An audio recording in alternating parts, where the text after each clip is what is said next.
Bonjour, frères et sœurs. Bienvenue dans nos efforts de mieux comprendre la Bible et de rentrer maintenant dans le livre de 1 Samuel.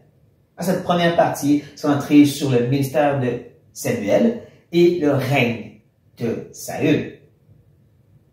Mais il y a une chose excessivement frappante, je trouve, dès le début, et je dirais même dès les premiers mots qu'on trouve dans ce livre.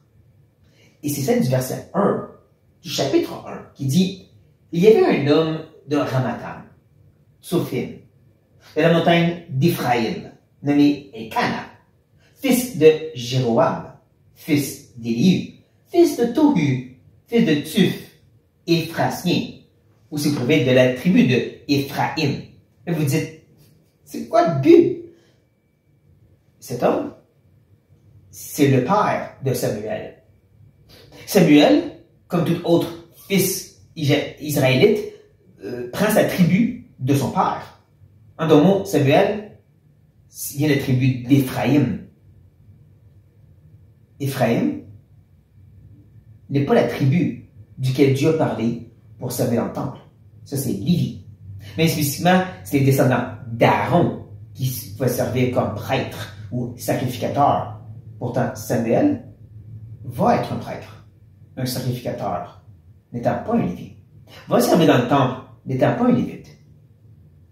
Intéressant, n'est-ce pas? Quand on s'arrête, on pense à ça. Que cet homme qui est si important, que c'est lui qui a vraiment amené la royauté, autant par Saül et ensuite par David, pour le peuple d'Israël. Il a vraiment initié quelque chose d'extraordinaire.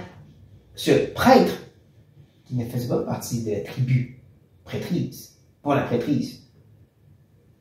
Ce n'est pas que c'est inimportant ou inutile toutes ces règles et ces lois que Dieu établit, au contraire. Dieu est très sérieux à rapport avec ses règles, avec sa loi, ses commandements. Autant dans l'Ancien que dans le Nouveau. Ne négligez pas que certaines structures et des commandements que Dieu établit pour l'Église. Et c'est pas l'idée qu'on peut juste faire n'importe quoi. C'est pas important. Mais ça nous montre à quel point que notre Dieu est prêt des fois à passer un peu les limites pour accomplir son grand plan de rédemption, encore une fois. Appelez cette idée un grand plan de rédemption. Que c'est cet homme que Dieu veut utiliser pour justement oindre ce futur Messie.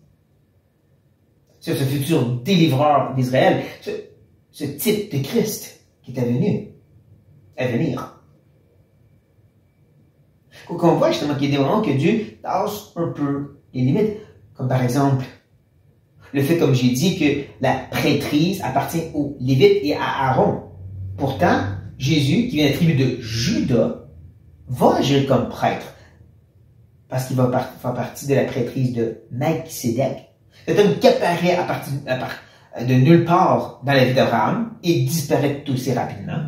Qui était un prêtre roi, donc une prêtrise particulière, qui revient dans le psaume, qu'on nous dit que ce Messie à venir va faire partie de cette prêtrise-là. Et là, voici que c'est Jésus qui l'a. C'est là que vient sa prêtrise à lui. Dieu avait comme changé un peu les normes, même si la prêtrise, en grande majorité, c'était par Aaron, par les Lévites. Ouais. Comment Dieu tasse des choses pour accomplir son grand plan.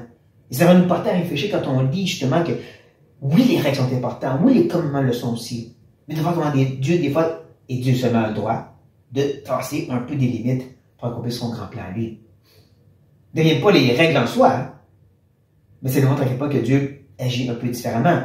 Un peu de la même façon qu'il a choisi des juges qui faisaient dur, qui n'étaient pas des bonnes étapes morales. Pourtant, Dieu les a utilisés. Ça, ne dit pas que tu peux vivre dans le péché, Dieu va t'utiliser. Mais ça démontre à quel point que notre Dieu, dans sa grâce, sa bonté, il a le droit de tasser ses règles et ses limites. Mais bon, j'ai trouvé ça fascinant de penser à cette idée que Samuel n'était pas de la prêtrise d'Aaron.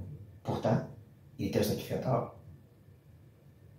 Sur ce note, frères et sœurs, soyez bénis.